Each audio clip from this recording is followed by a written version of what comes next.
Vamos, vamos fazer a nossa prece inicial?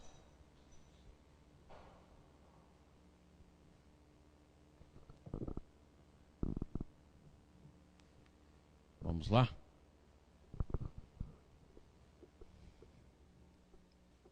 Vamos deixar a nossa mente bem calma, procurando uma harmonia conjunta,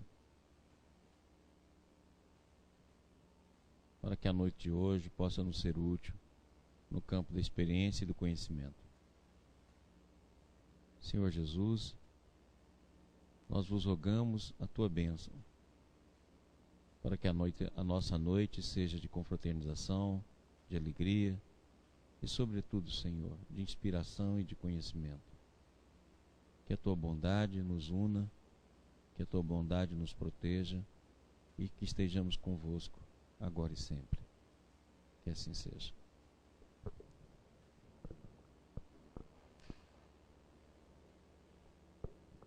Pessoal, nós estamos estudando a imaginação e, consequentemente, a nossa mente. Nós vimos que nós temos um consciente e um inconsciente. E dentro desse inconsciente nós temos o subconsciente, que é aquilo que nós plantamos através dos séculos. E temos o superconsciente, que é as nossas possibilidades.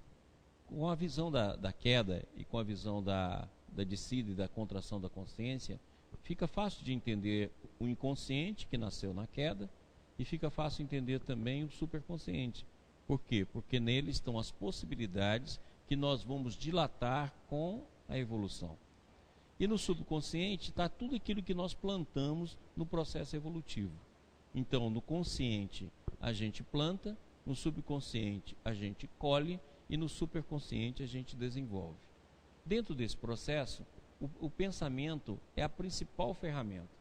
Já vimos aqui que o pensamento é uma força coletiva que se expressa em cada individualidade, e em cada individualidade a gente exterioriza aquilo que nós metabolizamos no fator comum, a semelhança do ar. E vimos também que a nossa mente, ela escreve na tela da imaginação. A imaginação é o elemento mais importante no desenvolvimento da religiosidade, no desenvolvimento do nosso ideal e no desenvolvimento de qualquer trajetória que descreve o nosso destino.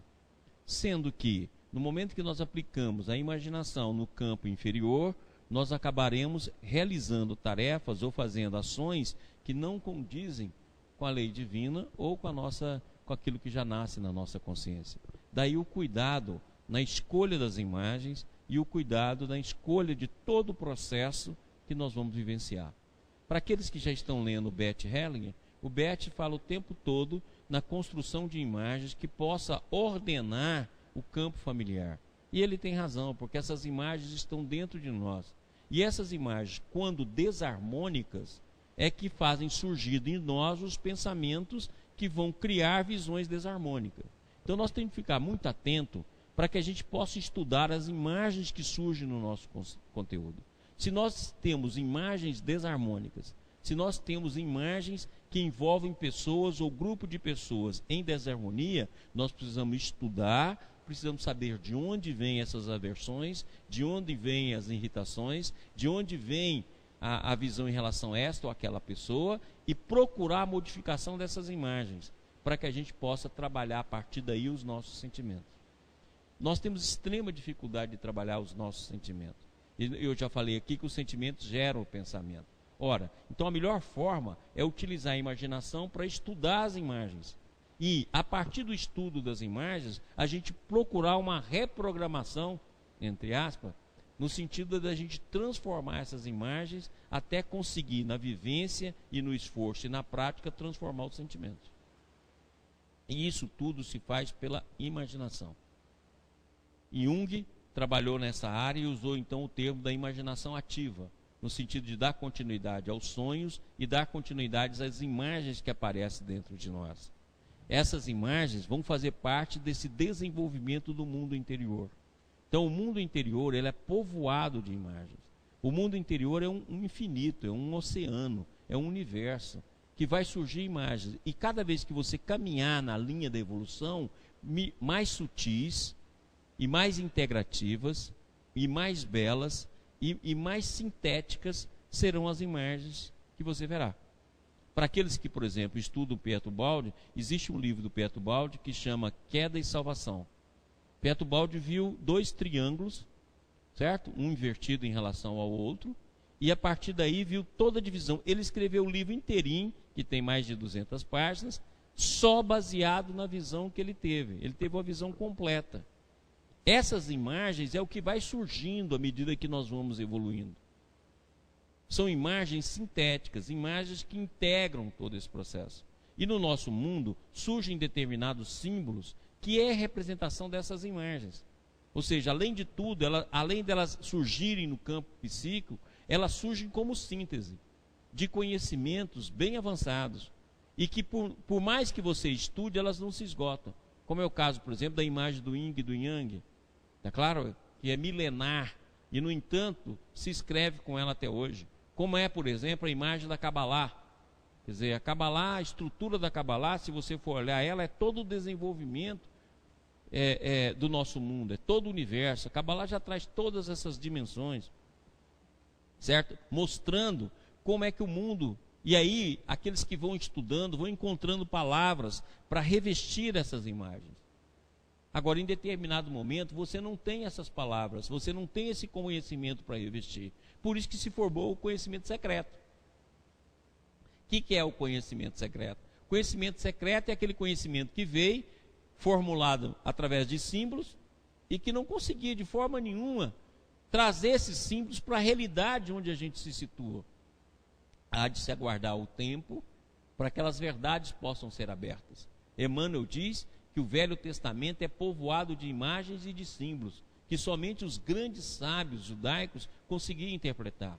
Nós temos mania de interpretar o Velho Testamento literalmente, e o Novo Testamento através de parábolas. Ora, tudo é parábola, tudo é símbolo. Então, interpretar o Velho Testamento literalmente ou historicamente apenas é uma perda imensa. Por quê? Porque dentro dele tem símbolos representados por pessoas, representados por situações que nada mais falam do que nosso processo evolutivo, seja atual, seja futuro, e a maneira pela qual nós podemos nos conduzir dentro desse processo. Então, ele é simbólico, e nós já vimos isso aqui através do curso que nós já demos, que é o Evangelho Interior, e nós vimos algumas experiências nessa área. Então, nós precisamos entender que tudo isso nasce no campo da imaginação. Então, a imaginação, ele funciona como se fosse uma tela. Essa tela, o pensamento pinta. Certo? É nela que o pensamento se inscreve. É na cor do sentimento que ela tem vida. Então, é nessa tela da imaginação. Daí, a responsabilidade naquilo que a gente imagina. Muitas vezes a gente tem uma pessoa que a gente não gosta e a gente começa a imaginar discutindo com ela. Olha, essa discussão é vida. Ela está formando em torno de você. Ela está ganhando vida. Ela está ganhando propósito. E mais cedo ou mais tarde ela vai virar uma ação. E se ela não virar uma ação imediata em relação à pessoa, ela pode ser descarregada em relação a outra pessoa que não tem nada a ver com isso. Porque o conteúdo está lá, você não tem vigilância. De uma hora para outra esse conteúdo vai irromper. E é em cima desses conteúdos que ocorre o compartilhamento vibratório que muitas vezes nós chamamos de obsessão, nós chamamos de influenciação. E sempre que a gente fala em obsessão, a gente fala como alguma coisa externa de alguém, de um espírito ou de alguma coisa que exerce uma ação sobre nós. Não, a obsessão sempre é um processo de compartilhamento. A obsessão sempre é um processo de condomínio. Certo? A obsessão sempre é um processo recíproco, é uma simbiose recíproca. Por quê? Porque você oferece o material e as intenções, e o espírito obsedante oferece o meio de ampliá-lo, e vocês dois partem para a realização. Então, daí a razão pelo qual a gente tomar cuidado com as imagens que ventilam a nossa mente. Lembra que quando nós estudamos aqui a obra do Ciro Lombino, ele fala assim, quando determinadas imagens vierem e que você já não quer mais essas imagens, deixa elas passarem. Não presta atenção nelas. Deixa passar, veio, não fica cultivando, deixa elas passarem, não é mais o que você quer. Concentre nas outras imagens. Concentre em imagens que te envolvam. Esse concentrar numa imagem não é ficar substituindo imagens mentais por outras imagens mentais, pedindo, ó meu Deusinho, não deixa eu pensar nisso. Porque você acaba gerando repressão. E com repressão você vai levar a explodir isso de outra forma. Você tem de entender que você tem de fazer o processo conscientemente. Tá claro? Buscando a inspiração no alto, como alguém que pintasse uma tela. Quer dizer, o que é um artista, por exemplo, um artista plástico? Ele é quem? É quem que vai usar a imaginação, vai receber a ideia e fazer essa imaginação brotar numa tela. Por isso que, quando o artista pinta, tem significados que nem ele muitas vezes percebe. Que outros vão perceber, que outros vão ver. Ele mesmo muitas vezes não tem a visão do quanto que aquilo veio, de que forma que veio. Mesma coisa que acontece, por exemplo, na poesia, acontece na música, etc, etc. Então, é essa visão que nós temos que tomar cuidado com ela, mas de forma consciente, não de forma repressiva. Não é só substituir pensamentos, é estudar os pensamentos para construir um destino. É totalmente diferente. Não é só ficar substituindo pensamento aqui, pensamento A pelo B, pelo C, oh meu Deus, esse é ruim, esse é bom. Não, é uma construção do destino a partir do mundo interior. E a ligação com o alto para que essas imagens possam corresponder ao nosso processo de interiorização. Então, tudo que se faz na reencarnação, todo o processo reencarnatório, ele tem um objetivo só: modificar o seu mundo interior. Eu costumo dizer que o processo reencarnatório, ele é como se fosse uma cruz. A parte horizontal significa a nossa função no mundo. Então, a trave horizontal da cruz significa a nossa função no mundo. Ou seja, a função que Deus te deu. A função de filha, a função de mãe, a função de mulher, a função de profissional, a função social, a função de cidadã, a função dentro da sua especialização, a função médica, de engenheiro, de jornalista, etc, etc, a função de professora, ou seja, a função que Deus te deu no mundo.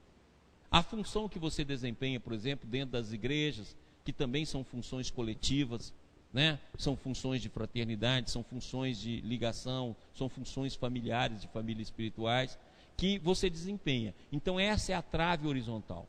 E existe a trave vertical, que essa é o mundo interior. Então o mundo interior não tem nada a ver com aquele mundo que você está plasmando ali na função. Ele tem a ver como qualificação. Mas a gente mistura os dois mundos.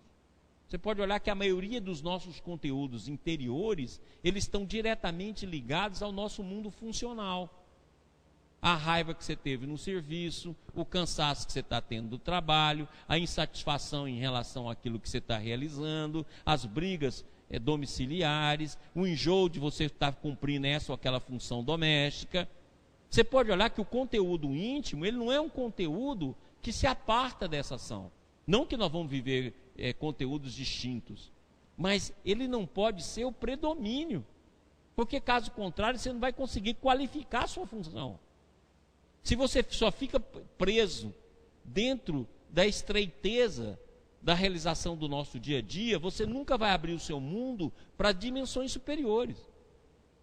Então você tem de dar a César o que é de César.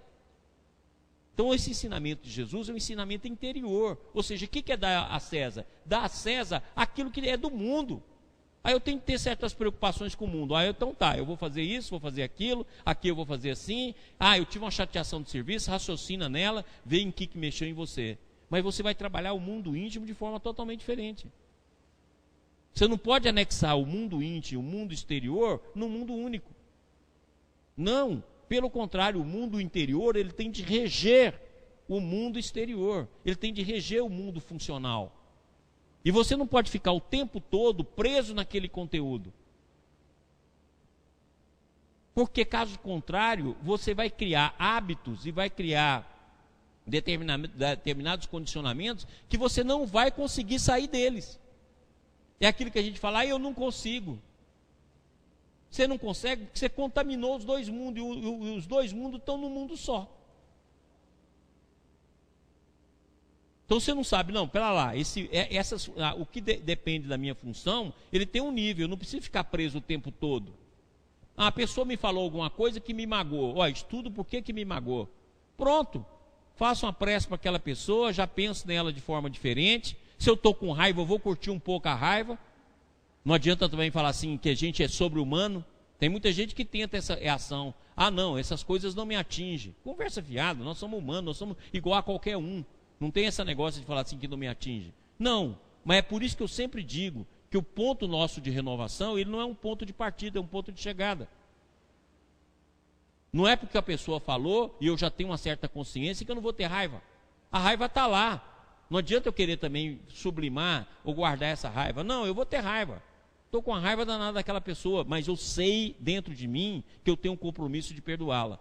Então eu vou sair da raiva e vou para o ponto final que vai ser o perdão. Mas eu vou partir daquilo que eu sou, da minha raiva, vou partir do meu engano, vou partir das minhas baixezas, vou partir da minha inquietação, mas com um compromisso de transformá-la no processo interior no tempo.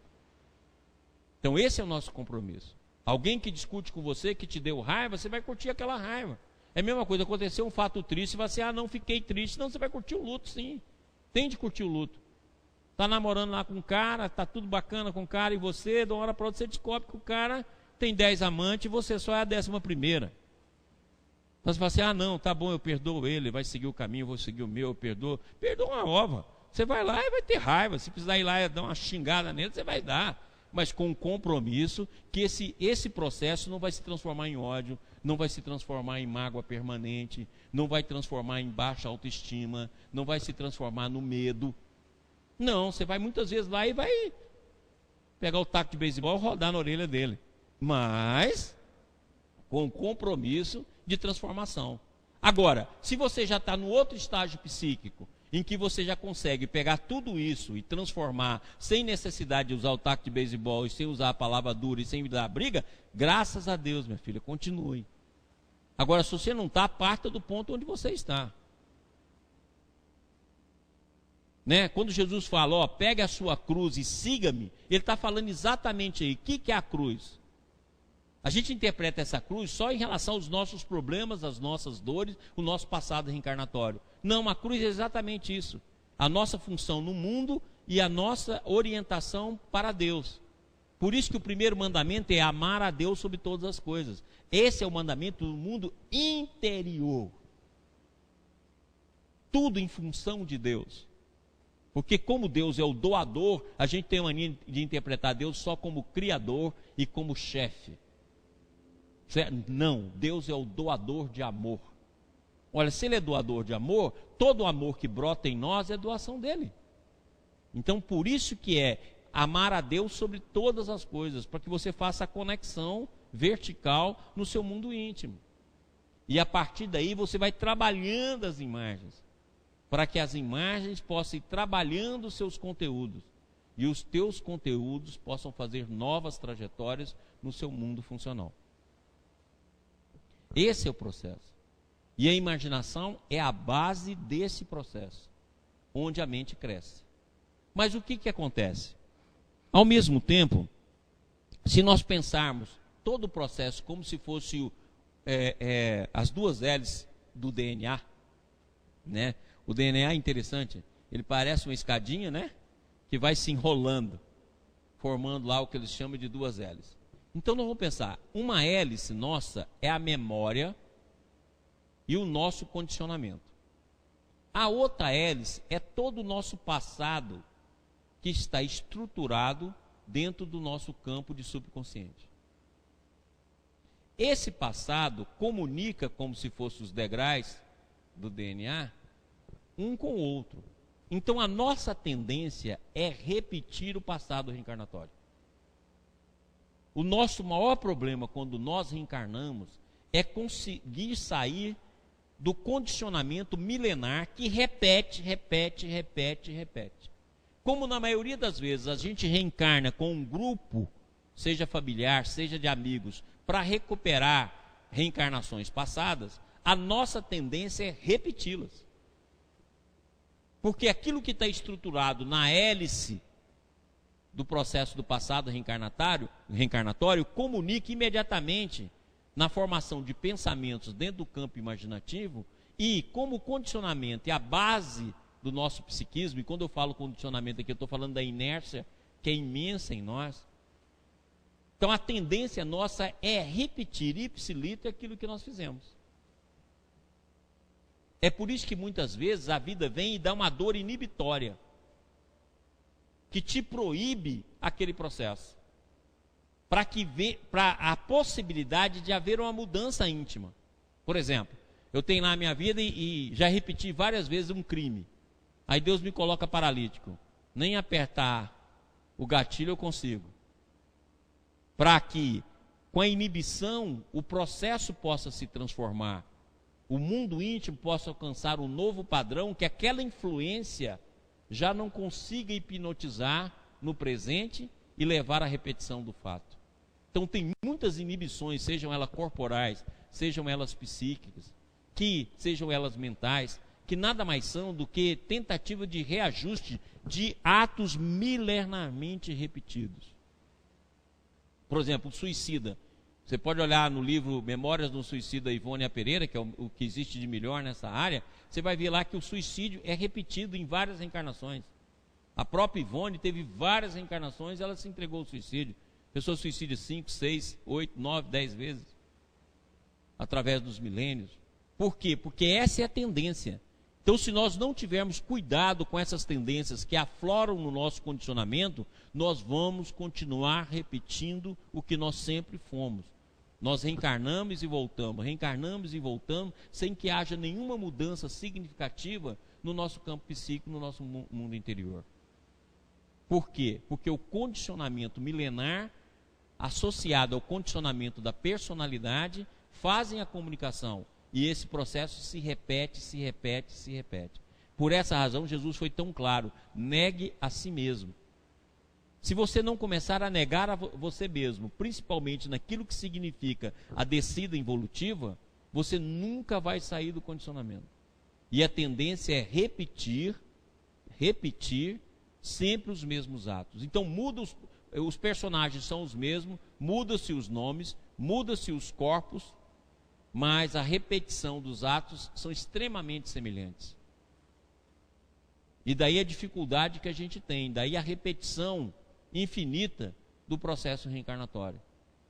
E a perda das oportunidades, porque não há mudança do padrão psíquico, não há mudança nossa, porque essas duas L's que existem dentro de nós, subconsciente na sua estruturação daquilo tudo que nós plantamos e vem como tendências, e a estruturação da personalidade são intercomunicantes, fazendo com que sempre a gente gere processos semelhantes. Ok? Alguma pergunta? Júlio Brasília. Qual é a melhor maneira de a gente identificar essa repetição reencarnatória, já que uma vez a gente acostuma com os nossos hábitos? A repetição reencarnatória, ela aparece muito na forma que a gente fala assim: é meu jeito de ser. Esse jeito de ser que é a porcaria que nos conduz aos erros. Por exemplo, no meu jeito de ser, eu sou impulsivo. Tá claro? Eu sou altamente impulsivo. Eu sou impaciente. Ora, então esse jeito de ser impaciente e impulsivo, ele não é apenas uma estrutura do presente. Ele é uma estrutura que já está arquivada dentro de mim e que surgiu no presente como tendência e que eu novamente desenvolvi. Então antes eu podia ter impulsividade de cometer um crime. Hoje eu posso ter a impulsividade de falar besteira. Falar as coisas muito mais do que eu deveria falar. Da mesma forma, antes eu poderia ter a impaciência gerado consequências inúmeras, no abandono e na deserção de vários compromissos. Hoje a impaciência me leva à irritabilidade, mas ela está viva. E se eu não tomar cuidado, os impulsos do passado voltam da mesma natureza. Então não estou indene, por exemplo, de cometer um crime. Eu sou vigilante para que eu não possa descer a tal nível. Mas se o destino, as provas, me reunirem em situações muito difíceis, essa impulsividade não cuidada pode gerar de mim de novo a mesma queda do passado. E isso em todas as áreas. Então a maneira melhor, Júlio, de você olhar isso é ver o seu jeito de ser, a sua maneira de ser. Aquilo que você fala assim para os outros, eu sou assim. Esse eu sou assim é o seu pacote. O pacote que você criou, a maneira pela qual você já estruturou o seu psiquismo. E a repetição do processo. Então muitas vezes você pode chegar a um determinado nível que não corresponda ao do passado. Mas você, diante de uma prova, diante de uma situação, diante de um desequilíbrio, você não pode dizer para onde você vai. Porque aquilo pode surgir como uma tendência que você não consegue controlar. Então estude a sua maneira de ser. Estuda mesmo, escrevendo, lendo, certo? Releia. Vai estudar, por exemplo, igual eu leio vários livros sobre impulsividade, para ver como é que nasce o mecanismo, como é que é o mecanismo psicológico, como é que é o mecanismo psíquico. E vigia, para que ele não passe de um determinado nível. Aí você fala assim, mas, muito bem, e agora como é que eu vou fazer essa impulsividade transformar? Ora, Jesus fala lá no Evangelho de Lucas, que a gente tem de granjear amigos com as riquezas da iniquidade. Olha, a impulsividade na ação, ela pode ser trazida para a impulsividade na criação de ideias. Então você vai pegar a impulsividade que vem em você como um sentimento menor, e você vai pegar a impulsividade e usar ela no sentido de realizar compromissos dentro da área da criatividade. Então você vai ter saída para várias coisas. Muitas vezes traz um problema para você, você pega ali em 2 segundos você consegue resolvê-lo. Por quê? É a mesma impulsividade na resolução imediata de uma ação. Certo? Então você vai usar a impulsividade da mesma forma, só que inversamente contrária, mas proporcional. E isso em todas as áreas. Em todas as áreas. Você sempre vai poder usar aquela fraqueza de uma maneira positiva. Ok? É igual o brinco, né? Que eu falo sempre isso, né? Se você é pão duro, por exemplo, vai dar passo. Pelo menos no passo você abre a mão. Já é um elemento de transformação. Já é alguma coisa. Né? Você já está abrindo a mão, pelo menos no passe. Já está dando alguma coisa que não te custou, mas que você já está conseguindo doar. Então, em cada processo desse, você pode fazer o granjear amigos com as riquezas da iniquidade. Ou seja, pega o defeito e vai transformando no tempo. Agora, essa transformação, ela inicia na mente. E inicia na imaginação. Então, tudo aquilo que você quiser transformar, pinta na imaginação o quadro. E vai criando imagens dentro daquela ação. Como você se reprogramasse. Mas lembra sempre, reprogramar com criatividade, com consciência. E não simplesmente com aspecto mental, porque na verdade você não vai fazer nada. Você vai sublimar, você vai reprimir. E esses caminhos não são os caminhos de elevação interior. São caminhos muitas vezes de fuga, de defesa da personalidade. Alguma pergunta? Maurício. Oi. Uma espécie até de conclusão aqui para ver se eu entendi direito. Quando você fala dessa hélice do DNA que a gente tem, para mim fica claro que é muito realmente difícil essa missão reencarnatória que a gente traz. Porque se você já vem com essa tendência, você já esquece o passado, você chega aqui e trabalha esse mundo mais da sua função dentro do campo profissional, esse trabalho, então, ele realmente é muito difícil e é por isso que é preciso cada vez mais essa reforma interior. E como é que a gente pode, dentro desse processo super difícil, abrir essa porta para esse mundo interior diante de tudo que a gente vive hoje, onde o tempo consome tudo que a gente tem no trabalho? Olha, eu acho que a melhor lição para isso aí é a lição do Evangelho. Que Jesus tem uma expressão que alguns evangelhos traduzem dessa forma. Jesus fala assim, a cada dia basta a sua preocupação. Tem alguns evangelhos que traduzem, a cada dia basta o seu mal. Eu gosto dessa segunda tradução. Por quê? Porque não adianta você querer fazer algo que seja não elaborado em cada dia. Ela tem de ser em cada dia. Eu que sou impaciente, para mim é difícil falar isso para você, mas é o conteúdo evangélico. Você deveria fazer esse processo a cada dia. independente do tempo, porque o tempo nada mais é um condicionamento que a gente já está colocando em nós. Na verdade, o tempo tem para tudo. Nós é que estamos nos condicionando a ser atarefados, porque nós estamos dando muito valor ao mundo funcional. O mundo funcional tem de ter o seu valor, mas é a gente que está fazendo isso, porque como todo mundo faz, tá? Nós também estamos fazendo. Então é moda hoje você ser uma barata tonta correndo atrás de dinheiro e preenchendo todo o seu tempo com atividades do trabalho, com atividades remuneratórias ou qualquer outra atividade. Você ter várias atividades ao mesmo tempo. Como de um lado é bom porque você está desenvolvendo diversidade e está desenvolvendo condições de agir ao mesmo tempo em vários locais. Mas, por outro lado, é ruim, porque você cria uma angústia, você cria um ritmo do qual vai te levar a que a gente vê muito aí, uma ansiedade imensa, uma inquietação imensa. Você pode olhar que a ansiedade, a inquietação é doença da nossa década. Ela é muito intensa, todo mundo está assim. Então, na verdade, isso já é um condicionamento. Um condicionamento que a gente tem de avaliar o que realmente é necessário e o que eu posso dispor em cada dia.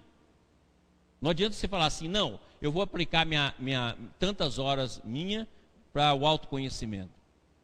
Não, não adianta. Você tem de falar o seguinte, hoje eu vou voltar mais cedo e vou dar uma estudada, vou dar uma leitura e vou meditar um pouco a respeito de mim mesmo. Hoje, fazer igual os alcoólatras anônimos. Hoje eu não bebi.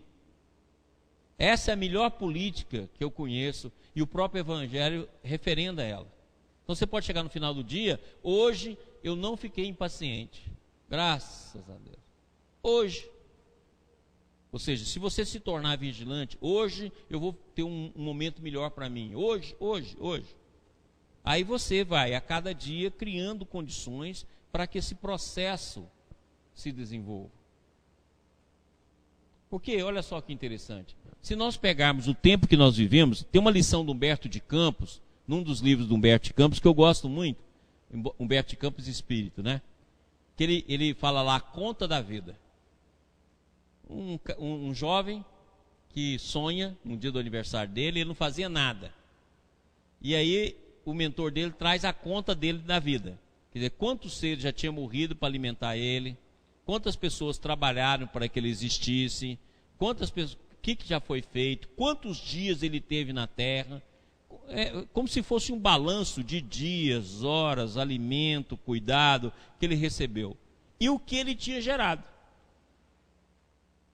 Então essa lição do Humberto de Campos ela é muito interessante. A gente devia refletir um pouco mais nela. Por quê? Porque é exatamente isso que a gente tem de ver. Quer dizer, diante daquilo que a vida já me deu, você já imaginou?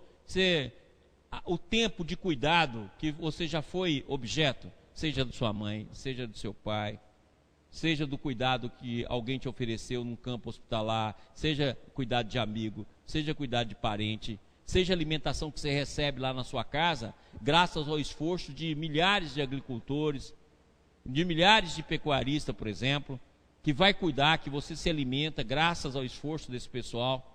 Certo? Uma série de coisas que aconteceu na sua vida. E se você pegar a sua vida, você fala assim, bom, diante de tantos 1000 dias que eu já vivi, o que eu fiz de produtividade? Olha, eu já fiz isso comigo, é triste. Você fica juntando até os favores que você fez para ver se dá uma continha. Você fala, não, eu já fiz um favor e tal, para ver se dá para ver se dá um volume, sabe assim, aquele negócio que você... ver se dá um voluminho assim, fala, gente do céu, eu já vivi tantos 1000 dias, tantas 1000 horas, e eu produzi isso. E no entanto a vida cuidou de você esse tempo todo, para que você pudesse produzir algo. Então nós temos de avaliar, e a maneira de avaliar, a maneira de fazer, tanto a pergunta do Júlio como da Catiúcha, é dia a dia. Vamos supor que naquele dia algo aconteceu que não deixou você ter nenhum tempo para você e você já chegou muito cansado, no máximo que você conseguiu foi rezar dormindo. Muito bem, foi aquele dia, mas ele não precisa se transformar numa rotina. Você pode a cada dia buscar as brechas onde você possa conseguir fluir nesse processo. Pessoal de Goiânia, André, alguma pergunta, alguma coisa? Não, Maurício, sem perguntas. TV Ibis, alguma pergunta? Não? Então vamos lá. Semana passada nós paramos aqui, né? Nós estamos perto de terminar o nosso curso aí sobre pensamento, nessa primeira fase. Depois eu quero trazer algumas coisas aqui que André Luiz também fala sobre pensamento, que serão muito úteis.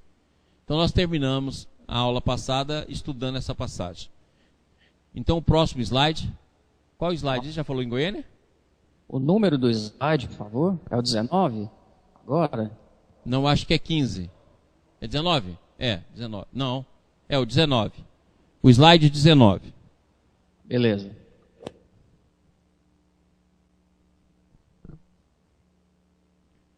Precisamos compreender, repetimos, que os nossos pensamentos são forças, imagens, coisas e criações, visíveis e tangíveis no campo espiritual.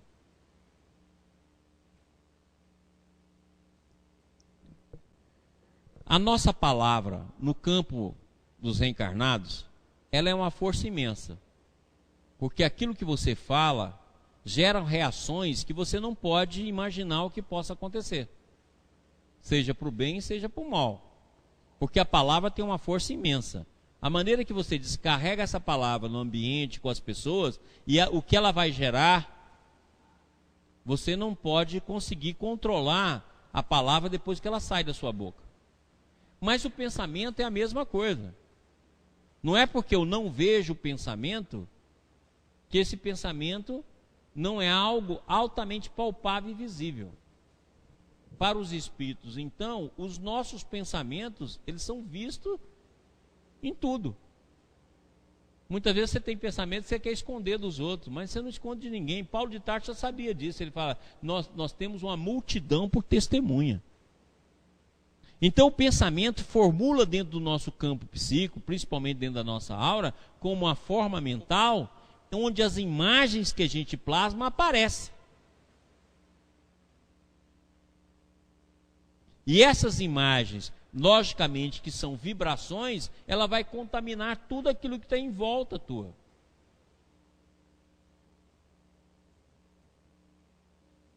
A gente só não morre de infecção mental por causa da presença do sol. É infecção mental coletiva. A presença do sol e o cuidado da espiritualidade é que faz com que a gente não morra cada dia de intoxicação provocada pelo pensamento. Porque ele é força viva. As nossas doenças, as nossas patologias são formadas por ele. Aquelas que a gente já nasce, as doenças congênitas, foi a que a gente formou e atravessou a barreira reencarnatória. E aquelas que a gente forma com tendências genéticas, você fala, não, essa doença que eu tenho é genética. É a doença do grupo coletivo. É o pessoal repetindo experiências dentro do mesmo campo. Minha família tem câncer de seio. Todas as mulheres da minha família têm câncer. Eu conheço uma família, por exemplo, que é minha paciente, 6 gerações que tem câncer no seio. Por quê? Porque ali as tendências, os processos, aquilo que gerou são semelhantes. Então a família plasma esse processo. Como a minha, por exemplo. A minha família, por exemplo, morre todo mundo de infarto. Então a família já traz esse processo estruturado. Por quê? Porque foram erros comuns.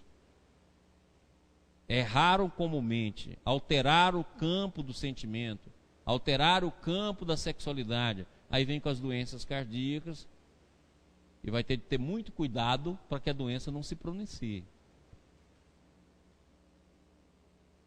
É os erros coletivos familiares, assim como tem os erros coletivos de uma nação, de um ambiente. Ok? Então, são forças, imagem, coisas e criação. A melhor maneira da gente pensar como força é pensar na força eletromagnética. Porque o pensamento é uma força eletromagnética. Eu já expliquei isso aqui. Logicamente que não semelhante à força adensável, mas é força magnética, ou seja, está dentro de um padrão em que a gente pode estabelecer depois da luz. Por isso que o pensamento é luz. Então, consequentemente, ela tem uma força enorme. Ela age como uma força magnética. Então, você pode pegar todo o espectro da luz, que vai lá, por exemplo, raio-x, raio gama, a mente tem tudo isso. Só que numa oitava superior. Ou seja, ela tem um espectro que vai além dessa energia densável que a gente conhece no nosso mundo. Mas tem todo o poder de ação igualzinho os raios que nós conhecemos. Então nós podemos dizer também que o pensamento é uma força radiativa. Daí a razão pela qual vai causar câncer, vai causar doença, vai causar tumores dentro do nosso campo celular. Próximo. Energia viva. O pensamento desloca em torno de nós forças sutis, construindo paisagens ou formas e criando centros magnéticos ou ondas com os quais emitimos a nossa atuação ou recebemos a atuação dos outros. Isso aqui, ó, esse final nós já explicamos bem. É como o ar.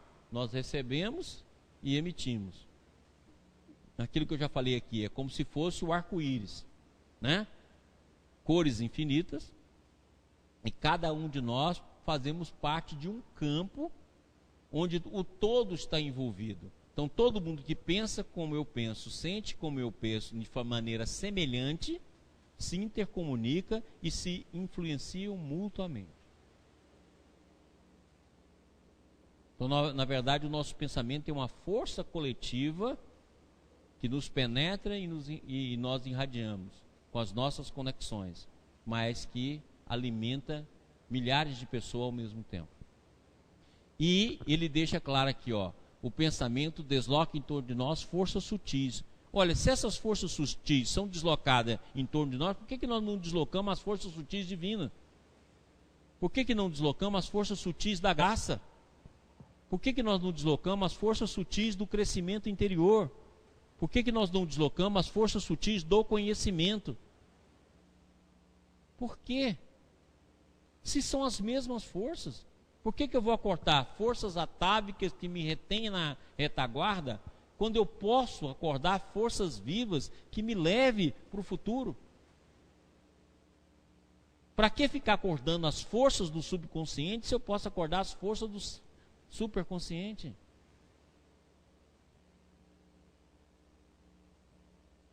Então essa é a nossa necessidade, e isso a gente só consegue acordar pela ferramenta do pensamento, que é o único instrumento que a gente tem dentro do campo consciente.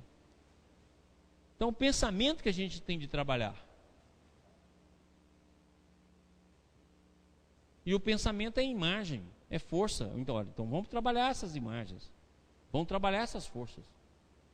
E essas forças se trabalham com criatividade e com estudo. Então, reforma íntima não significa um levantamento transitório dos nossos defeitos.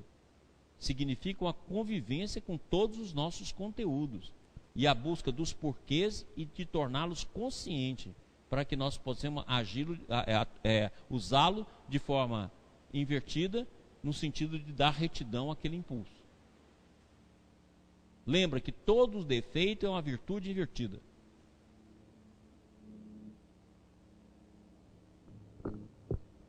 Próximo slide. Oi. Fala o nome, tá? Ari, Brasília. Na aula passada você comentou alguma coisa sobre a apometria, né? Uhum. Porque assim, tem um estudioso da apometria, que é o Godinho, que ele é lá do Sul, não sei se você conhece, né? Conheço. Em que ele desenvolveu a tese das personalidades múltiplas, das subpersonalidades, que todos nós, ou a maioria de nós, nas nossas várias encarnações, a gente vai ter algumas dessas personalidades vividas em cada encarnação, que elas vão se manter apesar do processo da reencarnação seguinte. E essas personalidades, elas acabam influenciando, puxando a gente justamente para aquelas tendências que foram vividas, né? Então, às vezes, a pessoa reencarnada agora, com uma nova proposta, com um novo projeto existencial, ela quer seguir numa direção, mas existe uma parte dela são essas vivências vividas anteriormente, que puxam ela numa direção seguinte. Tanto é que no trabalho apométrico, o que se diz, o Godinho, outros falam, a maioria dos casos dos processos obsessivos não são de espíritos externos, né? São da própria pessoa. São aquelas partes, aqueles fragmentos da própria pessoa, personalidades ou subpersonalidades, que precisam ser trabalhadas, né? Que precisam passar pelo processo de desobsessivo no sentido de ser esclarecida, de ser transformada, né? Eu queria só saber o que você acha disso em relação até isso que você está falando. Olha aqui, quando nós estudamos aqui a queda, nós mostramos que a queda, além de ser uma contração da consciência, é uma fragmentação. Então o nosso próprio ego, ele é fragmentado. É aquilo que eu falei aqui, tem até alguns livros que tem até esse título, que é o eu dividido. Nós temos um ego fragmentado, e ele não é fragmentado apenas devido às reencarnações passadas. Ele é fragmentado em relação às encarnações passadas e é fragmentado em relação à personalidade atual. Você pode olhar que nós temos dentro de nós um conjunto de vozes. No site do Ibris eu tenho um artigo que eu escrevi falando sobre isso, que é exatamente o conjunto de vozes que tem dentro da gente. O Gudef tem uma expressão que eu gosto muito. Ele fala que nós somos semelhantes a uma residência onde tem vários empregados, vários serviçais e tem um mordomo que dirige todos eles. Na hora que o mordomo sai, cada um quer ser chefe. Certo? Então, eu acho que é exatamente isso que acontece no nosso mundo interior. Nós temos várias personalidades. Então, o processo da personalidade íntima, ele existe na própria fragmentação da personalidade, existe em relação a outra hélice, que é a fragmentação das várias vidas que nós já tivemos, e essa fragmentação gera pensamentos que atraem seres que vão viver também fragmentados dentro do nosso condomínio psíquico. Então, eu acho muito difícil você separar um processo e dizer que ele é obsessivo e não obsessivo. Ele é psicológico, não psicológico.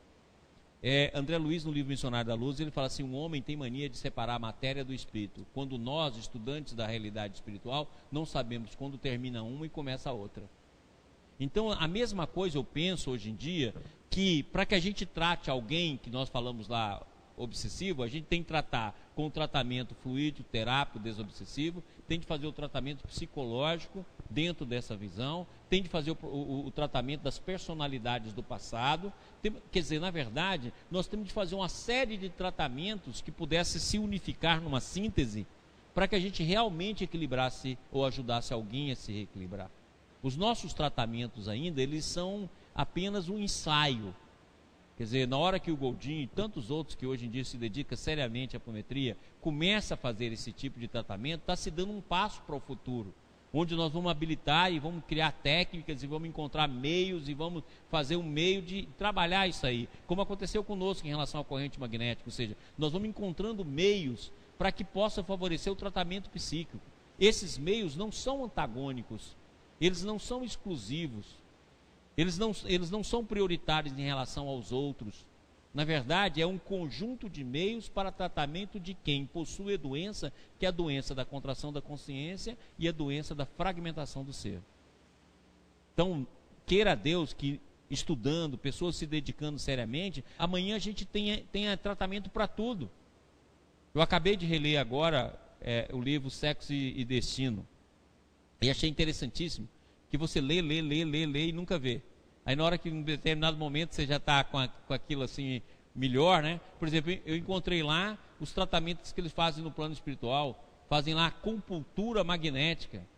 Estão mostrando lá a acupuntura magnética, mostrando a sonoterapia, a narcoterapia, certo?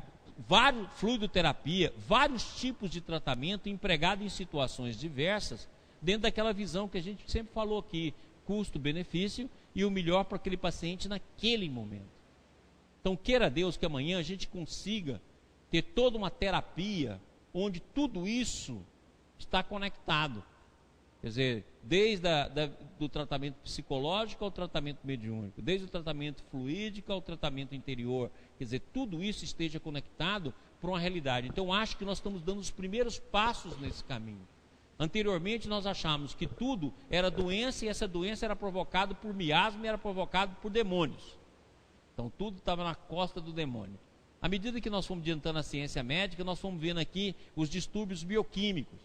Então, hoje em dia, toda a nossa medicina ocidental, ela se baseia no distúrbio bioquímico, que vai levar a alterações fisiológicas e alterações anatômicas. E foi inventada uma série de medicações e tratamentos para esse processo.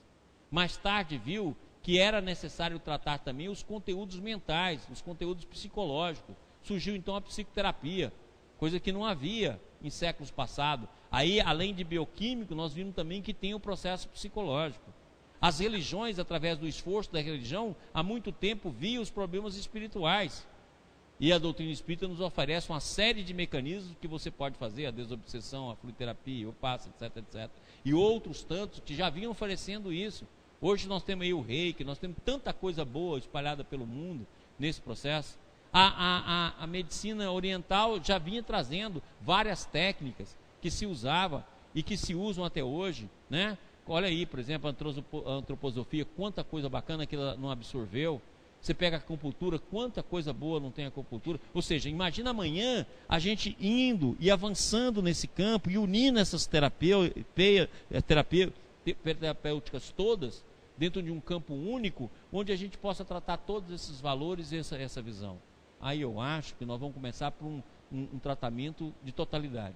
Agora, creio que qualquer tratamento e qualquer coisa que nós possamos fazer é sempre menor do que o tratamento que você mesmo pode realizar contigo. Ou seja, a autocura e o autoconhecimento é o melhor de todos os tratamentos. E é o fundamento de qualquer outro. Eu acho que qualquer tratamento é apenas um incentivo para a sua mudança. E só você pode curar você mesmo. Ok? Alguma pergunta aí? Pessoal da TV IB, se tiver, por favor, mande. Tá? Nos mais simples quadros da natureza, vemos manifestado o princípio da correspondência. Então, o princípio da complementabilidade, o princípio da correspondência, que o Bohr, inclusive, colocou na física quântica, é o princípio da vida. Não é só das partículas subatômicas ou do mundo quântico. É do mundo universal. Certinho? Agora, dentro da complementabilidade, qual é o nosso maior problema?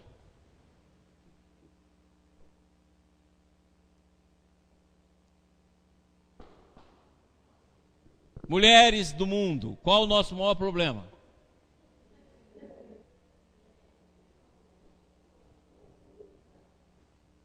Relacionar? Relacionamento é o nosso maior problema. E o nosso maior problema é o relacionamento afetivo. Emmanuel chega a dizer no livro Vida e Sexo que os relacionamentos afetivos já matou mais do que todas as guerras do mundo reunidas. Então, o relacionamento afetivo é o nosso maior problema. E eu vou aproveitar porque aqui está a palavra correspondência. Então, quando nós nos correspondemos com uma pessoa, a gente começa a apaixonar por alguém, gostar de alguém, se fixar em alguém, nós começamos um processo de interação vibratória. Por isso que a espiritualidade sempre fala que o sexo é uma responsabilidade grande. Por quê? Porque na hora que você começa o processo de interação com uma pessoa, na hora que você começa com o processo em que você interage, você começa um processo de correspondência, de complementabilidade e ao mesmo tempo começa um processo de compensação. E essa compensação e essa complementariedade se dá inicialmente pelo campo do sentimento e do pensamento. Então todo o processo de sedução, ele envolve esses três elementos. E começa o processo então de complementabilidade e de correspondência, é um processo de interação recíproca. Então um começa a se alimentar do outro. Então qualquer lesão que você provoque nesse campo, e aí a partir daí, dessa lesão, os erros que a pessoa possa cometer, você é coparticipante desses erros, em maior ou menor percentagem. Daí a responsabilidade que você tem em relação aos compromissos que você assume. Se não quer, não assuma. Se é só por brincadeira, não faça. Se é apenas por conquistas transitórias, tome o cuidado devido. Porque o relacionamento é o nosso maior problema e a nossa maior fixação. Daí a razão pela qual os processos de fascinação é o processo que mais acontece no relacionamento afetivo. Muitas vezes, quando esse relacionamento afetivo rompe, a pessoa pode ir para um processo de fascinação, que é aquela frase: ah, eu não sei viver sem ele. Mas você viveu a vida toda sem ele. Agora não vive sem ele. E não tem ninguém que faça compreender. Aí a pessoa só quer aquele ser, só quer essa pessoa.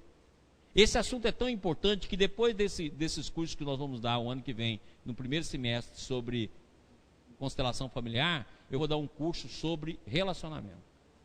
Porque é a doença atual. Se nós temos ansiedade e inquietação como o nosso maior problema em relação ao tempo e à vida, a nossa doença atual chama-se relacionamento. Então nós precisamos começar a entender isso melhor. Ah, por que eu não acho ninguém na minha vida? Ou porque toda pessoa que vem na minha vida vai embora. Eu fico sozinho. Parece que meus relacionamentos se repetem. Eu não sei construir algo sólido. E os nossos relacionamentos estão todos voláteis. Eu te amo nesse dia, amanhã eu te mando uma mensagem terminando. Quem já não recebeu uma mensaginha terminando? Eu tenho um monte de pessoas que eu conheço que recebeu uma mensaginha. Eu te amo, vamos casar. Aí no outro dia cedo recebe uma mensagem. Não é nem chegar lá para conversar, uma mensagem. Ó, não dá mais, acabou, estou fora. Esse tem sido o campo onde nós estamos. E essa correspondência provoca lesões de que nós possamos a ser responsáveis. E influencia as outras pessoas também. Então nós precisamos começar a ver isso com uma visão melhor e mais preparada. Então vamos dar um jeitinho aqui. Ah, você quer fazer uma pergunta? É a Catiúcia. O relógio ali. Maurício, quando você fala dessa correspondência que um lesa o outro, por exemplo, eu sou sua namorada, você me lesou, mas eu colaboro para que você faça isso também? Existe essa relação? Sim, é sempre mútuo. É sempre mútuo. Agora, se você não colabora e a sua intenção é superior, eu não posso dar essa desculpa. Ok? Mas é um assunto que nós precisamos estudar. Tá? Estou até pensando já, até no nome do curso. Eu falei assim, relacionamento. Essa onda é difícil de surfar. Para ver se a gente consegue, né? Então tá. Ó, pessoal, 5 minutinhos aí para tomar uma água e tal, bababá. Continuemos. Próximo slide. Ninguém está só. Cada criatura recebe de acordo com aquilo que dá. Cada alma viva no clima espiritual que elegeu, procurando o tipo de experiência em que situa a própria felicidade. Teremos nosso tesouro onde colocarmos o coração. Gente, olha aqui. Se nós formos estudar o nosso dia, geralmente nós passamos em torno de 6 horas, 8 horas, 4 horas de sono. Então nós podemos dizer que entre 4 a 8 horas é a média que a gente tem de sono. Então, nosso estado de vigília, ele tem mais ou menos uma base de 16 horas. Então nós temos de lembrar que nós temos vários tipos de compensações vibratórias. Nós temos as compensações vibratórias que nós adquirimos pela própria experiência de ampliar o nosso campo mental, se associando numa vibração superior que passa a nos nutrir de uma forma superior. Nós temos as compensações vibratórias advindas dos nossos mentores, guias, familiares desencarnados, e muitas vezes familiares de outras vidas que a gente mais nem lembra, mas que o amor não sufocou, pelo contrário, ele desenvolveu, que o tempo não sufocou, mas o amor desenvolveu. E nós temos as compensações vibratórias dos nossos encontros a nível espiritual. Então nós devemos lembrar que muitas vezes nós ficamos amarrados na solidão quando nós podemos desenvolver outros potenciais para rompê-la. Muitas vezes é difícil viver numa solidão onde não há complementação afetiva. Mas essa dificuldade ela pode ser diminuída quando nós colocamos a nossa complementação em outras fontes. Eu posso muito bem pegar a complementação afetiva de viver ou ter alguém, de constituir ou não uma família, de ter ou não alguém que eu posso seguir na vida, e isso vai ser altamente bom para a minha alma, mas eu posso reduzir isso a uma fração menor. É aquilo que eu sempre brinco, gente, vamos dividir o bolo. Tem tantas outras coisas em que eu posso me compensar. E essas compensações, é isso que Emmanuel acaba de dizer aqui, ó. Cada criatura recebe de acordo com aquilo que dá. Emmanuel chega a dizer, num dos livros dele, que ele fala o seguinte: no atual estágio humano, solidão é uma prova voluntária. Por quê? Porque com quanta gente precisando de auxílio, se você não tem ainda com quem compartilhar, e muitas vezes a gente reencarna com inibições no campo afetivo e no campo do relacionamento, muitas vezes nós não vamos encontrar aquelas pessoas que possam nos complementar durante uma vida toda. Por quê? Porque muitas vezes foi o compromisso que a gente pediu para que haja o reequilíbrio das emoções em relação à vida passada, e muitas vezes a gente está fora do nosso grupo afetivo, de maior extensão, de maior comunicação. A família é uma família que não nos compreende muito bem, os afetos nunca deram certos, eles foram passageiros, a gente nunca conseguiu estabelecer uma relação mais ampla. Olha, muitas vezes nós estamos ali dentro de um processo inibitório, dentro daquela visão do ângulo do livre-arbítrio e do determinismo. Agora, nós temos outros meios de nos compensar. Nós podemos compensação no campo do ideal, compensação no campo da assistência, compensação no campo da generosidade, compensação no campo familiar e de amigos, compensação no plano espiritual. Quando nós vimos figuras tão importantes no campo mediúnico, como Chico Xavier, por exemplo, e como a gente vê Pietro Baldi, eles conseguiram escrever o que escreveram, receber o que receberam, por falta de compensação no nível terreno. Então, como não se compensava com o mundo, não se compensava no mundo, e não se compensava na imediação do mundo, a mente deles tiveram de subir para se compensar em fontes superiores da vida, em campos sutis da existência, em dimensões elevadas. Aí eles passam, com o tempo, se estabilizar dentro desse campo e passam a ser intérprete dessas vibrações. Então, quando você está compensado, você não tem de forma nenhuma uma busca. É aquilo que eu falei no início aqui da aula. Quando você está compensado no mundo, nas funções que você realiza e naqueles pensamentos que você gera, você não tem descompensação psíquica, então você não faz uma busca. Agora, a descompensação psíquica que faz essa busca. Se você pega, em vez de buscar, ampliar, para colocar o seu tesouro e o seu coração em outro campo, você desce para a fascinação, para a fixação, para a reclamação, para a solidão, para a depressão, a sua dor vai aumentar muito.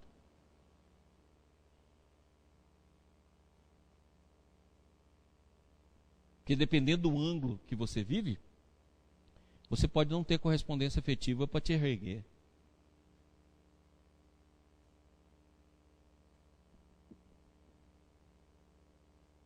E aquilo que eu sempre falei, no nosso mundo, marido é prova. Não se engane. É prova. Mais os maridos que tem hoje aí. Maurício. Oi. É o André, tem uma pergunta. Pois não. Quando a gente vê no slide, cada alma vive no clima espiritual que elegeu. Às vezes você trabalha um tempo para você poder ascender e para você acessar uma outra vibração superior. E você consegue, você vive um tempo nela. Mas de repente, teu mundo interior, ele vira do avesso. Você começa a viver aspectos da tua alma que você nunca imaginou que você fosse viver mais. Você não consegue rezar, sua mente parece que está bloqueada, fechada, e você não consegue se compensar mais naquela vibração que você se compensava. Como é que você faz? É porque é o seguinte, André. Quando nós estamos na fase boa e elevada, nós não podemos esquecer que as forças que estão latentes, elas vão explodir novamente. A gente acha que a gente faz uma construção e ela vai ser contínua e retilínea. Não, o tempo é uma espiral. O conteúdo que você adquire em cima é o conteúdo que você abre embaixo. Então nós podemos dizer o seguinte: o conteúdo que eu abro no superconsciente é o conteúdo que eu abro no subconsciente. Todas as forças da vida querem se exprimir. Todas as forças que existem na nossa alma, ela vai falar um determinado momento. Tanto é verdade, por exemplo, vamos supor que você esteja num momento altamente sexualizado. Aquela força da sexualidade vai buscar de toda forma prazer. Na hora que essa força encontra os prazeres que ela está buscando, você vê que ela diminui a pressão, diminui a pulsão interior. Você vai passar algumas horas, alguns dias em que essa pulsão não vai te dominar. Por quê? Porque essa força foi satisfeita. Então esse é o mecanismo de todas as forças psíquicas. Muitas vezes você está ali naquele desenvolvimento da religiosidade, do mundo íntimo, buscando a compensação vibratória, até que em determinado momento você tem um sonho, você tem uma visão, você tem um êxtase, você tem uma compensação, você acorda feliz, sonhou colorido, sonhou com coisas superiores, encontrou um livro que te preencheu profundamente, encontrou um amigo, encontrou alguém, e aquilo ali te compensa. Pronto, na hora que aquela força estiver compensada, as outras forças que estão sem falar há algum tempo vão ressurgir. O importante é o seguinte: seja que força que esteja falando, o meu caminho é de reeducação e de aprimoramento. Eu não vou alimentar essas forças com o mesmo condicionamento do passado. Eu vou fazer dessas forças um novo caminho, mesmo que isso me sangre, mesmo que isso me doa. Mas na hora que eu começar a fazer isso, daqui a pouco todas as forças ganham ordenação educativa. E essas funções inferiores, elas vão diminuindo. Então quando você fala assim, deixa até de rezar, isso aí são os ateus que você acumulou no seu psiquismo. Então os ateus ali estão vivos. Eles estão ali vivos. Na hora que você se dedicou um tempo à religiosidade, à oração, à meditação, a Deus, daqui a pouco esse impulso se compensa, as outras vozes que estão descompensadas no tempo vão vir à tona. Agora, se você acreditar nesse ateu, você vai ficar preso nele a vida toda. Ou seja, você vai rezar mesmo que o ateu não queira, você vai ler mesmo que o pensamento não se fixe, você vai servir mesmo que você não tenha vontade, você vai andar mesmo que a preguiça esteja dentro de você, você não vai se deixar levar pela inércia. Aí é a hora do esforço, aí é a hora da determinação. Agora, se essas forças te vencem, elas te mantêm naquele padrão. E você só vai repetir padrão. Na hora que essa força se compensar, a outra força melhor sua vai vir à tona, você se compensa, mas você nunca vai fazer uma espiral muito grande. Você vai girar em torno do próprio eixo em espirais muito pequenas. Ok. Pois não? Pergunta da Flávia de Brasília. A lei da correspondência é que rege a inspirada e célebre frase: tu serás eternamente responsável por aquilo que cativas? Eu acho essa frase uma mentira. Que me perdoe quem gosta disso aí.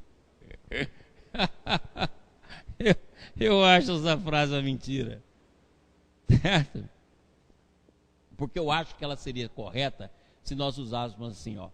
Nós somos eternamente responsáveis porque nós cativamos. Muitas vezes a pessoa coloca, e acho que o Saint-Exupéry fez isso, né? Ele coloca no outro a responsabilidade da conquista. Não, a responsabilidade da conquista é em nós. Não é uma mão dupla que eu conquistei e eu sou responsável. Não, é uma mão dupla e não única. É uma mão dupla onde eu conquistei e fui conquistado, conquistei e fui conquistado. E nós somos responsáveis por aquilo que nós fizermos do sentimento que nós criamos mutuamente. Ela não é só um lado, pessoal. Ela é bilateral. Porque ninguém é conquistado sem conquistar. E vice-versa. Pode ser que essa conquista durou algumas horas, durou algum momento. Pode ser o ficar que a gente vê hoje aí, mas é uma responsabilidade de conquista mútua. Maurício, Gabriela de Goiânia. Falando isso, você quer dizer que se a outra pessoa não se esforçar para te conquistar, por mais que você se empenhe, então você não tem esse compromisso com ela, mais ou menos por aí? Você não for conquistado? Ó, você se defendendo, hein, Gabriela? Oi? Você está se defendendo aí com seus argumentos? Entendeu, ué? Olha só. Você viu que o relacionamento é uma coisa que todo mundo está querendo, né? Quer dizer, nós estamos falando de mente, surgiu o assunto, todo mundo embarca nela. Ah, Gabriela, o pessoal está falando para você falar um pouco mais baixo, um pouco mais afastado do microfone e repetir a pergunta que ninguém entendeu. Então, tá bom.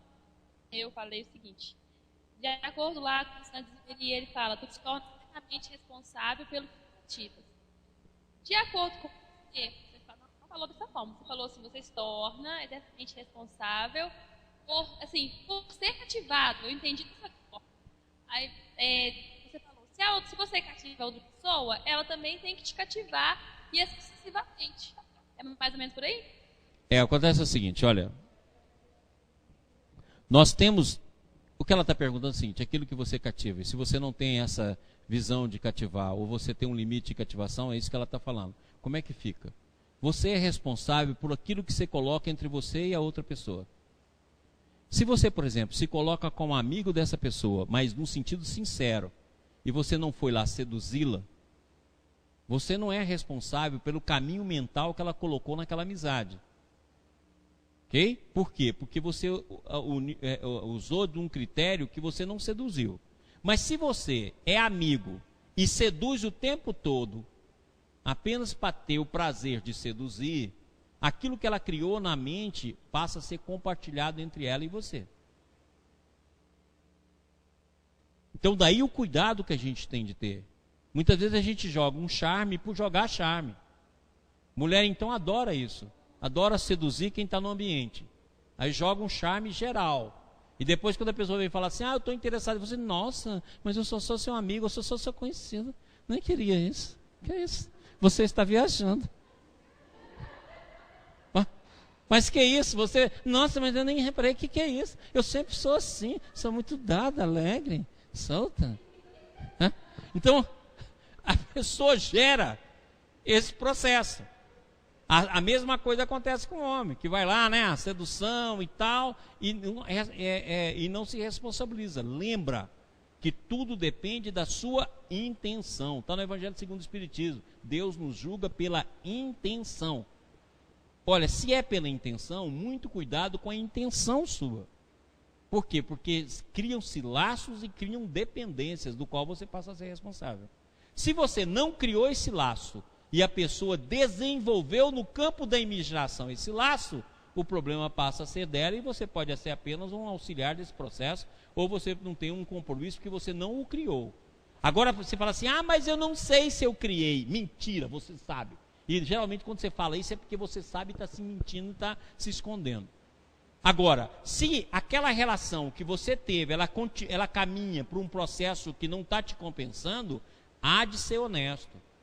E há, ao mesmo tempo, de esperar a recuperação dessa pessoa.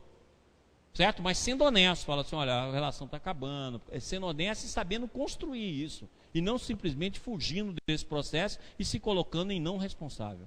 Não, há de ser honesto. Até que aquele laço fique um pouco mais equilibrado, a relação possa ser rompida. E você pode olhar que a maioria das nossas relações, elas se rompem, ou se transformam em indiferença, ou se transformam em mutismo, ou se transformam na falta de amor.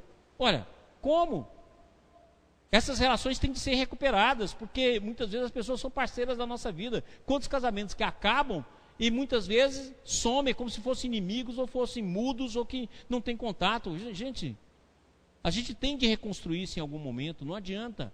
É igual Emmanuel fala de divórcio, naquele livro Encontro Marcado, tem a melhor lição de divórcio que eu conheço. Certo?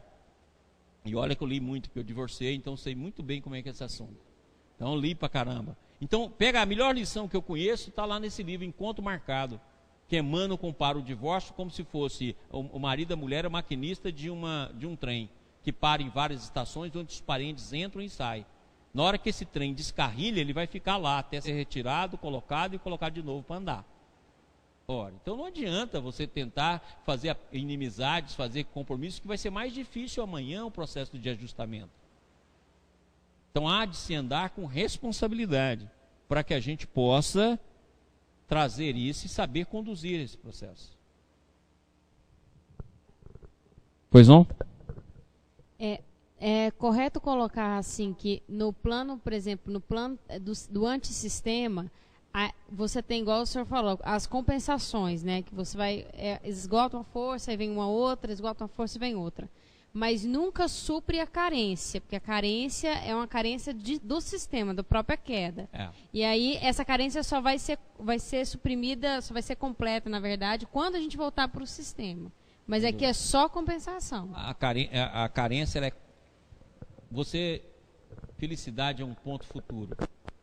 Você tem momentos felizes. Então você tem momentos de compensação, igual a Andrezinha acabou de falar. Depois vem de novo as outras ondas.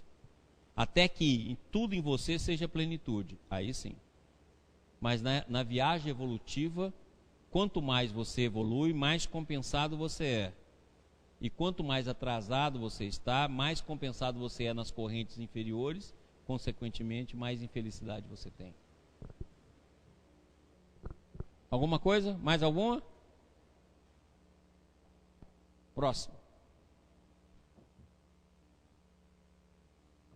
É uma pergunta, Eduardo.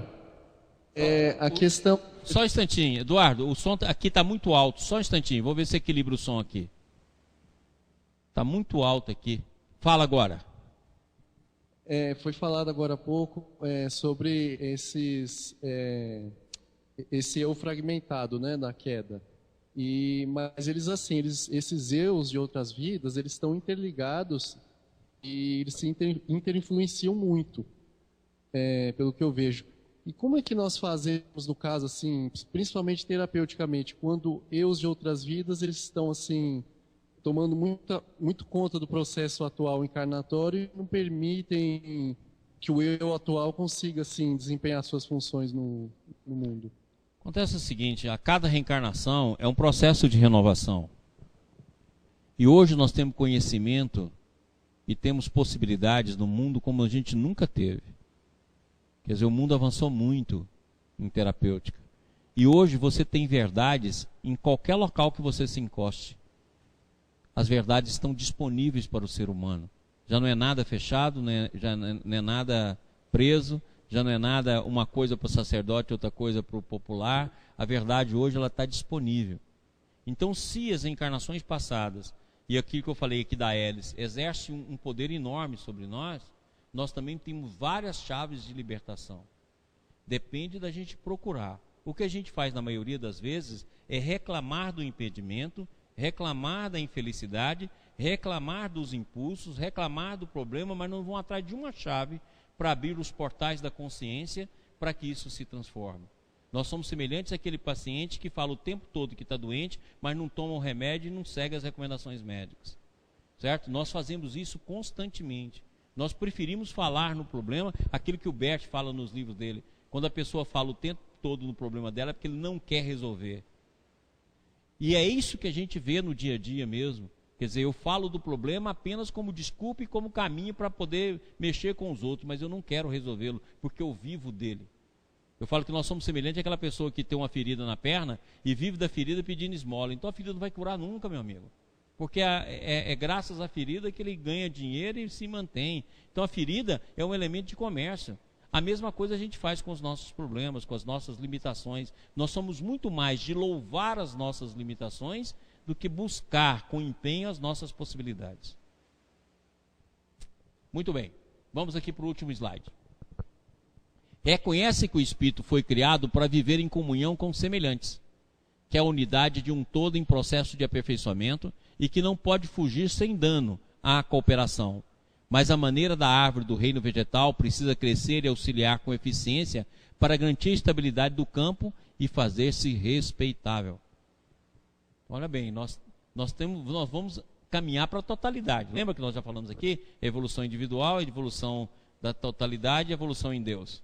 Então nós estamos caminhando para a totalidade. Toda a nossa vida é de interação. Mas no campo onde nós estamos, nós precisamos formar o grupo que nos alimenta e que nos sustenta. E desenvolver ideias e pensamentos e ações daquilo que pode nos alimentar. Hoje, para você, por exemplo, auxiliar os outros pode ser um saco. Você não quer de jeito nenhum e quer fazer isso en passant. Mas se você desenvolver isso como um hábito, como uma conduta, como uma interação, como um ponto de liberdade, amanhã é o seu caminho de vida. Então lembra, que nós temos de lutar contra a nossa inércia, lutar contra essa hélice que se alimenta, porque essa hélice também recebe os impulsos de cima. E nós mostramos aqui que nós recebemos não só os impulsos de cima, mas nós somos feitos a cada momento ganhando um impulso divino na nossa alma. Então nós nunca seremos a mesma pessoa, porque quem cuida de tudo em nós é Deus. Basta a gente prestar um pouco mais de atenção. Então, semana que vem, nós caminhamos para as nossas 2 últimas aulas, da semana que vem e da outra semana, terminando esse curso e nos preparando para o próximo. Muito obrigado a todos, obrigado ao pessoal da TV Ibis. Façamos a nossa prece. Adalto, vem cá fazer a nossa prece.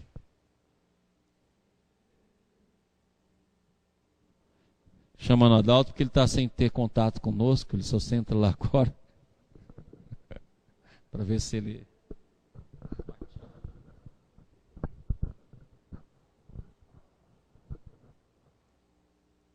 Então vamos nos prepararmos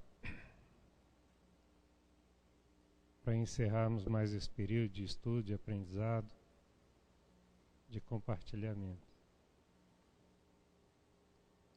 Pedimos a Ti, Senhor Jesus, que nos ampare a todos nós, aos nossos familiares, aqueles que alimentam o nosso coração, aqueles também que ainda não nos entendem, Senhor. Faça de todos nós companheiros de caminhada, para que possamos juntos chegarmos ao mesmo objetivo, no aprimoramento, no crescimento individual, e que possamos, Senhor, desenvolver em nós a fraternidade, criando aí um grupo mais tranquilo, mais coeso, mais sólido, em busca do autoaprimoramento. Obrigado, Senhor, e que assim seja.